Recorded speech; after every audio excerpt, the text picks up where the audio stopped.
everyone, welcome back to another Art and Talk. I hope you're doing well.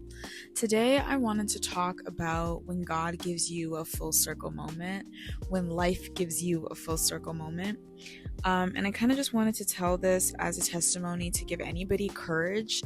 If there's a situation where you feel like there's just no end to it, there's no solution, and you just don't know what to do, and it's completely out of your hands, what happens when you really give these things to God? So, if you've been listening to some of my past audios, you know that I'm the vice president of the Social Work Association at my school.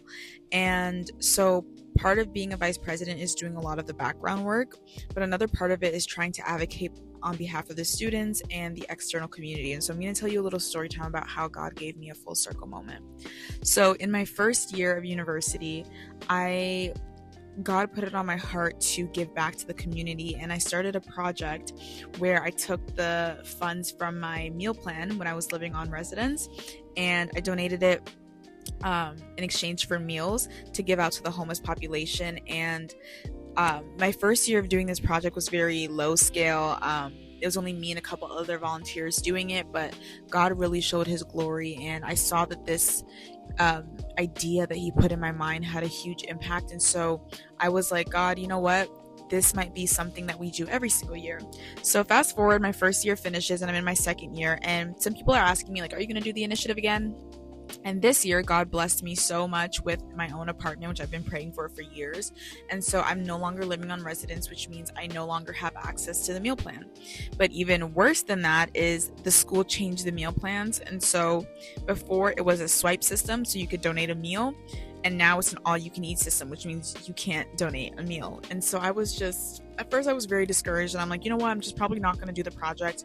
And then I realized, and I went back to why I did do the project. And there's a Bible verse that says, if you have a good thing and you see a brother in need, how can you say that the love of God is in you if you withhold that good thing from him? And I'll put every verse reference in here. But basically, the whole project was kind of based on that Bible verse of, like, if you have a good thing, if you have more than you need, if you have enough and you see other people in need, why would you hold that back from them? And so I was determined to make sure that this project happened in my second year, even though all the odds were against me. And so I was running around trying to find ways to have funding. And mind you, I was running around doing this 2 weeks before the project was actually supposed to happen. And so I had 2 weeks to find or to make over $3,000, get catering services to make the food, reach out to the homeless shelters, and find a day to serve them. And so all of this was just on me. And I remember trying to find every way to still do this through meal plans, and nothing was working. And so I was like, God, I surrender this into your hands. I don't know what to do. I don't know how this is going to work. And so fast forward, God told me to ask, and that is something that I struggle a lot with doing. I've always had to kind of get things on my own in life. I've always had to, advocate for myself and do things by myself. So it's very difficult for me to ask for help. And I think part of me also has this pride system where I don't want to ask for help. I want to be the one in control. But through this situation, God showed me I was not in control at all, and I need to ask for help. And so I reached out to the school and asked 2 school partners if they could donate to this project.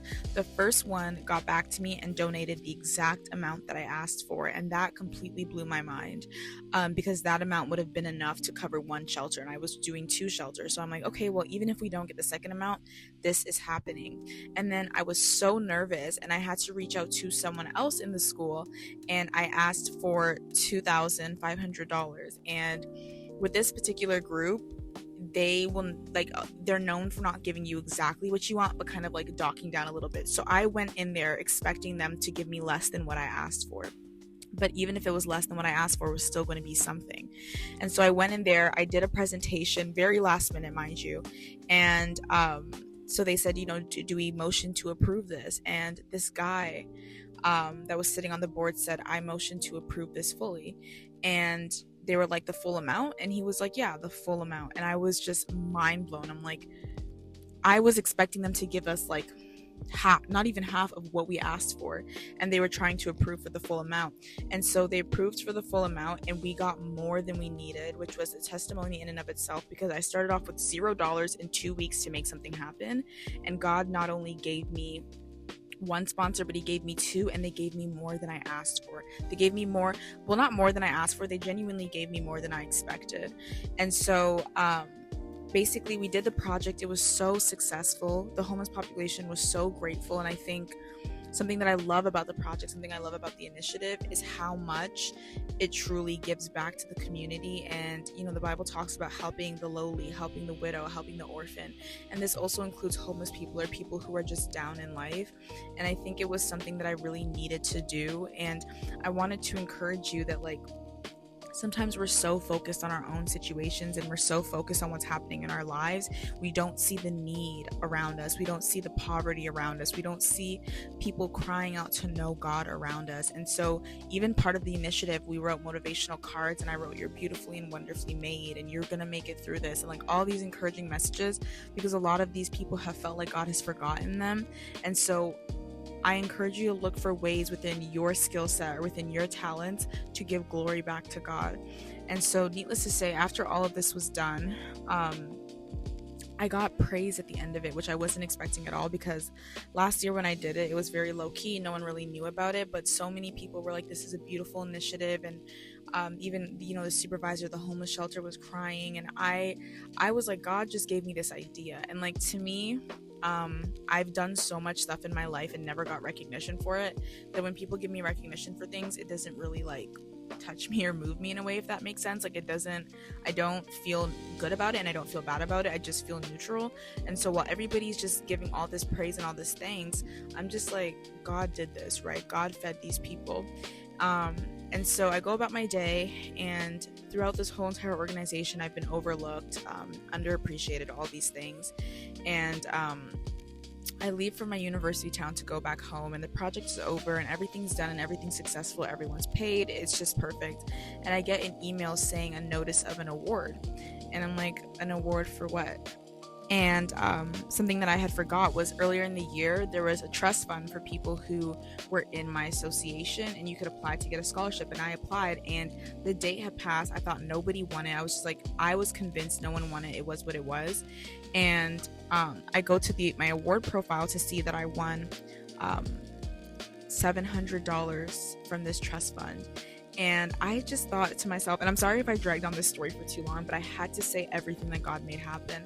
But I just thought to myself, this was a full circle moment. Like, not only did this project happen on the wide, beautiful scale that God intended for it to happen in, but on top of that, not only did I get verbal praise, but God literally rewarded me back for the work that I'd done. And I was not expecting that at all, because I didn't do this and I didn't step into it expecting things. But God is so sweet, and he's so gentle, and he's so intentional about the ways that he gives back to us. And at the end of all of this, when I just was sitting with God, I just kept hearing, "I'm proud of you, I'm proud of you, I'm proud of you." And that's words that I don't ever really hear. And I was like, "God, why do you keep telling me that you're proud of me?" And he's just like, "I'm proud of you."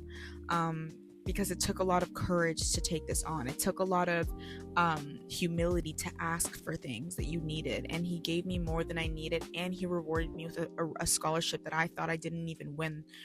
And so I say all that to say, this is not about me. This is not about boosting myself up, but I give you this testimony of a story that happened in my life to tell you that God is good. And even in moments where we feel unrecognized, or we feel unnoticed, or we feel like things are coming to a rigid end, and it just wasn't as full circle as we wanted it to be, God is sovereign over everything, and he has his way of making a full circle moment. And you will never understand it at the beginning, but if you just continue to be obedient and follow in what God is telling you to do, you will see how he brings literally everything together for your good. Not only were people fed, other social work students got to have experience feeding the homeless population.